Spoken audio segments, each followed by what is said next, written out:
Good morning all of you. Myself Bhushan sir from West Champaran Bihar. मैं उम्मीद करता हूं कि आप लोग बिल्कुल अच्छे होंगे, स्वस्थ होंगे, तंदुरुस्त होंगे। मैं भी आप लोगों के बीच बिल्कुल अच्छा हूं, स्वस्थ हूं, तंदुरुस्त हूं। मैं आज ये मॉडर्न हिस्ट्री का पार्ट 19 लेकर आया हूं, जो कि ये भारत के हर एक एग्जाम के लिए मोस्ट इम्पोर्टेंट टॉपिक है। और इसके पहले 18 पार्ट मैंने ऑलरेडी अपलोड कर दिए हैं। यदि आप मेरे चैनल पर नए हैं तो जाकर पहले सबसे पहले पार्ट 1 से देखिए, और साथ ही साथ मेरे चैनल को सब्सक्राइब कीजिए, लाइक कीजिए और इसे पूरे भारत में फैलाने का काम कीजिए, ताकि जहाँ तक अगर नहीं पहुँचा हो वीडियो इस टाइप के वो पहुँच सके। क्योंकि जो सीरीज चला हुआ है वो कंप्लीट रूप से आपको हर एक प्रतियोगी परीक्षा के दृष्टिकोण से तैयारी कराया जाएगा। इसमें कोई आधा अधूरा बात नहीं होगा। बाकी कोई भी यूट्यूबर चैनल पर आप जाइएगा, कंप्लीट रूप से आपका कोर्स नहीं मिलेगा, और यहाँ पर पूरा कोर्स आपको कंप्लीट रूप से कराया जाएगा। तो मैं उम्मीद करता हूँ कि आप मेरे बातों को फॉलो करेंगे। तो ठीक है, ज़्यादा देर ना करते हुए मैं चल रहा हूँ अपने टॉपिक पे। इसके पहले वाले वायसराय जो है हम पार्ट 18 में एक्सप्लेन कर चुके हैं। ये पार्ट 19 में बाकी वायसराय और जो भी टॉपिक बचा हुआ है उसको हम लोग कवर करने का प्रयास करेंगे। पहला हम लोग को आज के टॉपिक में है मेव, जो कि 1869 में वायसराय बन के आता है और 72 तक रहता है, यानी 3 बरस। इसने पहली बार जनगणना किया। पहली बार जनगणना तो किया, लेकिन ये आधा अधूरा इसके समय जनगणना होता है। उसके बाद से एक इनको अंडमान में एक अफगानी सैनिक ने इसका हत्या कर देता है। किसका? मेव का। ठीक, इसका कहानी समाप्त। उसके बाद से अगला वायसराय बन के आता है लीटर, जो 1876 में आता है और 80 तक रहता है। इसने आर्म एक्ट द्वारा भारतीयों को हथियार रखने से रोक लगा देता है। ठीक, यानी जो आज के समय में जो हम लोग जिनको क्षमता है या जिनको आवश्यकता है कि अपने घर पे लाइसेंस वाला बंदूक रखें, तो वे लाइसेंस लेकर अपना बंदूक अपने घर पर रख सकते हैं। नहीं, लेकिन ये जब लीटन जब आया तो आर्म एक्ट के तहत जितने भी भारतीय के पास लाइसेंस वाले बंदूक थे उसको वापस करा लिया और कहा ऐसे कोई बंदूक वगैरह नहीं प्रोवाइड किया जाएगा सरकारी। ठीक, उसके बाद से इसने सिविल सेवा की आयु जो है घटा दिया। पहले था 21 वर्ष, उसके बाद से कर दिया 19 वर्ष, जो कि 19 वर्ष सबसे कम है सिविल सेवा। इस समय 19 वर्ष की उम्र में हमको लगता है कि ये ग्रुप डी का, जो रेलवे में ग्रुप डी का एग्जाम निकालने में काफ़ी कठिनाई हो सकता है। निकलेगा नहीं निकल सकता है 19 वर्ष की एज में, जो कि इसने 19 वर्ष की एज में सिविल सेवा का उम्र सीमित कर दिया। उसके बाद से इसने भारतीय प्रेस को गला घोटने वाला एक अधिनियम लेकर आता है, एक कानून लेकर आता है, जिसका नाम पड़ता है वर्नाकुलर एक्ट। ये वर्नाकुलर एक्ट केवल भारतीय प्रेस पर, जो भारतीय भाषाओं में लिखता था, उनके लिए ये काम करता था। इसमें यह था कि यदि आप भारतीय भाषा में लिखते हैं, कोई भी अखबार को प्रकाशित करते हैं, कोई भी टॉपिक को प्रकाशित करते हैं, तो सबसे पहले आपको अंग्रेजी से दिखाना पड़ेगा उसके बाद से ही कोई काम आप आगे बढ़ा सकते हैं। यदि जो इस एक्ट का उल्लंघन करता था तो उनके जितने भी उस प्रेस द्वारा अर्जित संपत्ति था वो प्रेस सहित सबको अंग्रेज सब उठवा कर लेकर अपने यहाँ चला जाता था, पूरी यानी जब्त कर लेता था। ठीक, उसके बाद से अगला आते हैं कौन, रिपन, जो 1880 में आते हैं और 84 तक रहते हैं। ये जो है रिपन जो लिटन द्वारा जितने भी किया हुआ गलतियां था उसको सुधारने का प्रयास करते हैं। जैसे आर्म एक्ट के तहत जो भारतीय हथियार नहीं रख सकते थे तो उसके बाद में इसको वापस ले लिया, ये नहीं है। इसके जो भी अगर भारतीय अगर हथियार रखना चाहते हैं, लाइसेंस से बंदूक रखना चाहते हैं, अपने रख सकते हैं। और जो वर्नाकुलर एक्ट लेकर आया था लिटन, तो रिपन इसको क्या करता है, समाप्त कर देता है।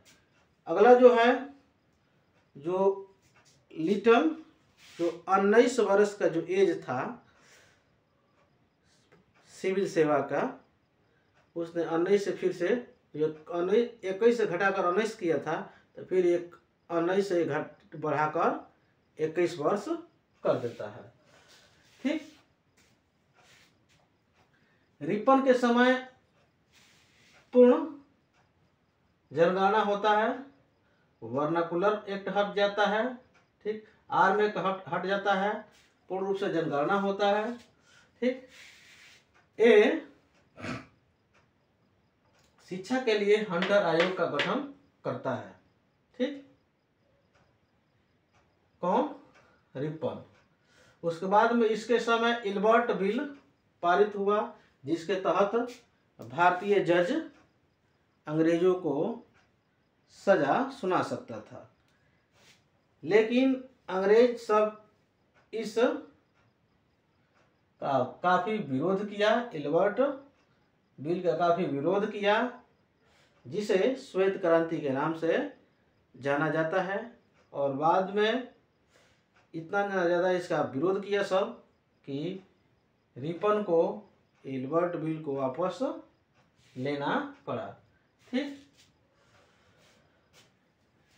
एक महिला थी जिनका नाम था फ्लोरेंस नाइटिंगेल, रिपन को भारत के उधारक की संज्ञा देती है। ये क्या है, ये भारत के उधारक है। ये शब्द से इनको क्या करती है, संबोधित करती है, क्योंकि रिपन जो भी आया भारत में तो भारतीय के हित में कहीं ना कहीं ये ज्यादा काम करने का प्रयास किया। देखिए, जैसे पहले फर्स्ट में जो लिटन के जितने भी गलती थे उसको सुधारने का प्रयास किया। आर्म एक्ट के तहत यदि जो लाइसेंसी बंदूक नहीं रख सकता था वो रख सकने के लिए व्यवस्था लाया। वर्नाकुलर एक्ट को समाप्त कर दिया। सिविल सेवा का जो उम्र जो था 19 से 21 कर दिया। ठीक, पहली बार पूर्ण जनगणना करने का प्रावधान लाया। उसके बाद में हंटर आयोग शिक्षा पर इसने जोड़ दिया। उसके बाद से इल्बर्ट बिल लाया, जो कि कहीं ना कहीं भारतीयों के हित में ये था। इसीलिए नाइटिंगेल ने, फ्लोरेंस नाइटिंगेल ने इनको क्या कही, ये इनको भारतीय उधारक की संज्ञा दी। फ्लोरेंस नाइटिंगेल जो थी इटली के नर्स थी। क्या थी, इटली के नर्स थी, जिन्हें क्या कहा जाता था, लेडी विथ द लैंप कहा जाता था। क्या कहा जाता था, लेडी विथ द लैंप कहा जाता था। ये जो क्रीमिया युद्ध में जो भी घायल सैनिक होते थे उनको सेवा करती थी। कौन, वो नाइटिंगेल। क्योंकि उस समय तो उतना प्रचलित में हॉस्पिटल वगैरह था नहीं। इन्होंने रात भर अपने क्लिनिक पर इन्होंने क्या करती थी, लेल्टिन जलाकर रखती थी। जो भी घायल क्रीमिया युद्ध से जो भी घायल सैनिक देखता था तो उस लालटेन के सहारे इनके क्लिनिक तक पहुंचता था और उसका प्रॉपर ये इलाज करती थी। ठीक, उसके बाद से हम लोग को आता है कौन, डफरिन। डफरिन जो होता है 1884 में आता है और 1888 तक रहता है। इसके समय कांग्रेस का स्थापना होता है, 1885 में कांग्रेस के स्थापना होता है। ठीक, उसके बाद से जब कांग्रेस के जब स्थापना होता है तो कांग्रेस का जो स्थापना तो किया तो अंग्रेज सब किया, अपने हित के लिए किया। लेकिन यही कांग्रेस जो कि ये जब इसका स्थापना हो गया तो कुछ समय तो हम यहाँ अंग्रेज सबको मिलाया, उसके बाद से अपना ट्रैक चेंज कर लिया और उसी के विरोध में यानी अंग्रेज सब का विरोध में अपना काम करना शुरू कर दिया। यानी बात वगैरह अंग्रेज सबको मानना बंद कर दिया, जिसके लिए कांग्रेस को ये डफरिन ने मुट्ठी भर लोगों का संगठन कहा इससे कुछ होने वाला नहीं है, तो मुट्ठी भर लोग का संगठन है। ठीक, उसके बाद से आता है कर्जन जो 1899 में आता है और 1905 तक ये वायसराय बनकर रहता है। ठीक, इसके समय बंगाल का विभाजन हो जाता है। इसी के समय पुरातत्व विभाग की स्थापना हुई। इसके समय बहुत सारे आयोगों का गठन हुआ, जैसे में कौन कौन सा आयोग, पुलिस सुधार आयोग, विश्वविद्यालय आयोग, अकाल आयोग, जिस कारण इसके जो काल जो रहा जब तक ये रहा उसको आयोगों का कार्यकाल कहा जाता है। ठीक, उसके बाद से आता है मिंटो द्वितीय जो 1905 में आता है और 10 तक रहता है। इसके समय मुस्लिम लीग की स्थापना हुआ। ठीक, 1909 में भारत के राज्य सचिव मार्ले थे, इन्होंने मार्ले मिंटो सुधार लाया, जिसे क्या हुआ 1909 के अधिनियम कहते हैं। जो मार्ले मिंटो सुधार जो आया उसी को 1909 के अधिनियम के नाम से जाना जाता है। जो कि मार्ले जो थे कौन थे, भारत राज्य के सचिव हुआ करते थे। ठीक, इसके द्वारा मुसलमानों का पृथक निर्वाचन क्षेत्र दे दिया गया। किसके द्वारा, मार्ले मिंटो के द्वारा मुसलमान जब अपना पृथक क्षेत्र मांगा, यानी जिन्ना, याद है ना, जो जिन्ना मांगा पृथक क्षेत्र, तो इसी इन्हीं के द्वारा यानी मिंटो द्वितीय के ही द्वारा उनको पृथक निर्वाचन क्षेत्र दे दिया गया। ठीक है, कांग्रेस ने भी इस प्रस्ताव को क्या किया, स्वीकार कर लिया। कब, 1916 के लखनऊ अधिवेशन में इसको स्वीकार कर लेता है। मिंटो द्वितीय को भारत का सांप्रदायिकता का जनक कहा जाता है। ठीक, उसके बाद से आता है हार्डिंग द्वितीय। कौन आता है, हार्डिंग द्वितीय। हार्डिंग द्वितीय जो है 1910 में आता है और 16 तक रहता है। इसने बंगाल विभाजन को रद्द कर दिया। जो बंगाल का विभाजन जो मिंटो द्वितीय के समय में जो हुआ था, उसको जब हार्डिंग द्वितीय जब आता है तो उसको क्या करता है, रद्द कर देता है। और 1 जनवरी 1912 को भारत के राजधानी को दिल्ली कर देता है। इसके समय प्रथम विश्व युद्ध होता है। ठीक, किसके समय, यानी हार्डिंग द्वितीय के समय पर प्रथम विश्व युद्ध हुआ। उसके बाद से अगला हम लोग को वायसराय निकल के आता है कौन, रेडिंग। रेडिंग जो है 1921 से लेकर 26 तक आता है। इसके समय चौड़ी चौड़ा कांड होता है। ठीक, चौड़ी चौड़ा कांड होता है जिस कारण असहयोग आंदोलन समाप्त हो गया। यानी चौड़ी चौड़ा कांड वही है जो गोरखपुर स्टेशन के पास में जो एक जगह है जहाँ जिसका नाम है चौरी चौरा कांड, जिसका चौरी चौरा। ठीक, वहीं पर एक पुलिस चौकी था और जो गांधी जी द्वारा असहयोग आंदोलन हो रहा था, उस समय गांधी जी गुजरात थे और कुछ इनके दल जो है इसको संचालित कर रहा था, उसी रास्ते से गुजर रहा था कुछ दल। तब तक अंग्रेज सबसे बकझक हो जाता है। जो भी वहाँ पर पुलिस अधिकारी रहता है, कर्मचारी रहता है, वो अंग्रेज ही रहता है, चौरी चौरा जो पुलिस चौकी है उसमें। उसके बाद से ये लोग पत्थरबाजी, ईंटाबाजी शुरू कर देते हैं और जो भी उसमें के पुलिस स्टाफ रहता है वो जाकर एक रूम में घुसकर अंदर से किल्ली लगा देता है। और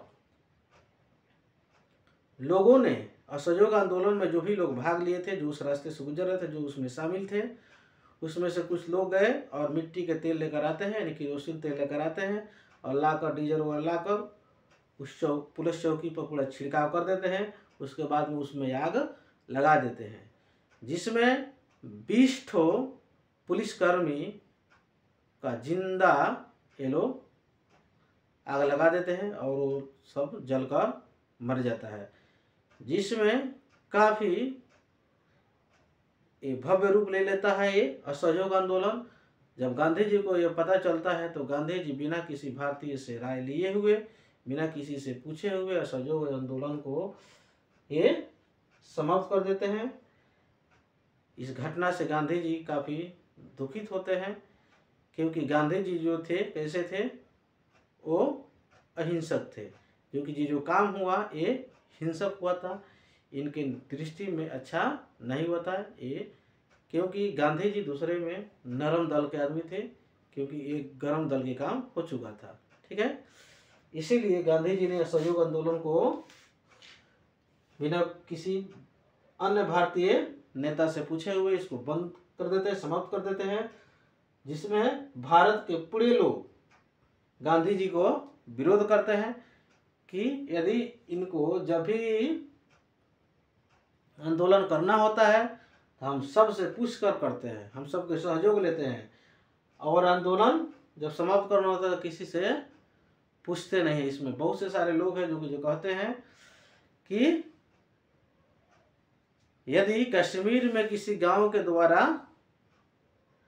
गलती अगर हुआ हो तो कन्याकुमारी के किसी गांव को सजा देना सही बात नहीं है। कुछ लोग ऐसे भी कहते हैं, कुछ नेता ऐसे भी हैं जो कि अपना स्टेटमेंट देते हैं कि भारत के लोगों को जब जुनून, जब जज्बा जब चरम सीमा पर था तो गांधी जी द्वारा ये असहयोग आंदोलन को वापस लेना एक मूर्खतापूर्ण निर्णय था। यानी भिन्न भिन्न प्रकार के भिन्न भिन्न लोग अपना अपना स्टेटमेंट देते हैं, फिर भी गांधी जी क्या कर देते हैं, इसको असहयोग आंदोलन को वापस लेते हैं। और इसी असहयोग आंदोलन में जो चौरी चौरा कांड हुआ, जिसमें इनको 6 बरस की सजा हो जाता है। ठीक, और 6 बरस की सजा होने के बाद जिसमें इन्होंने 2 बरस जेल में अभी रहते हैं, तब तक इनकी तबीयत खराब हो जाता है। उसके बाद से इनके स्वास्थ्य खराब हो जाने के चलते इनको बाहर निकाल दिया जाता है। 4 बरस से बाहर ही रहकर अपना धीरे धीरे लोगों को बीच में अपना फिर से छवि बनाकर फिर से इसे ही इनका जो कैद का जितने भी 6 बरस की सजा होता है, सजा समाप्त होता है। उसके बाद से फिर से अपना सहयोग, जो भी भारत के लिए सहयोग करना चाहते हैं, जो भी आंदोलन करना चाहते हैं, फिर करना शुरू कर देते हैं। रीडिंग के ही समय भारत में पहली बार ICS UPSC की परीक्षा 1912 में इलाहाबाद में हुआ। सबसे पहले UPSC का एग्जाम, ICS का एग्जाम रीडिंग के समय ही होता है, इलाहाबाद में होता है और 1912 में होता है। ये पूरा हम लोग का ये कवर हो चुका है लेक्चर। मैं उम्मीद करता हूँ कि आपको बिल्कुल अच्छे से समझ में आ गया होगा। इसे आप इस स्क्रीनशॉट मारकर इस वीडियो को पॉज करके आप इसे लिख सकते हैं। लिखकर अपना नोट्स बनाते जाइएगा, ताकि कहा जाता है बूंदे बूंदे तालाब भरता है। लगभग में हम लोग मॉडर्न हिस्ट्री में लगभग समझिए 70 से 80% तक हम लोग कवर कर चुके हैं। इसके बाद से देखिए साइंस शुरू करते हैं, या एंशिएंट या मेडिएवल कोई एक शुरू किएगा। साथ में पैरेलल आपको प्रतिदिन मैथ का एक वीडियो मिलते रहेगा। ठीक, मैं बहुत जल्द आपसे रूबरू होता हूँ अगले वीडियो के साथ। तब तक के लिए जय हिंद, जय भारत।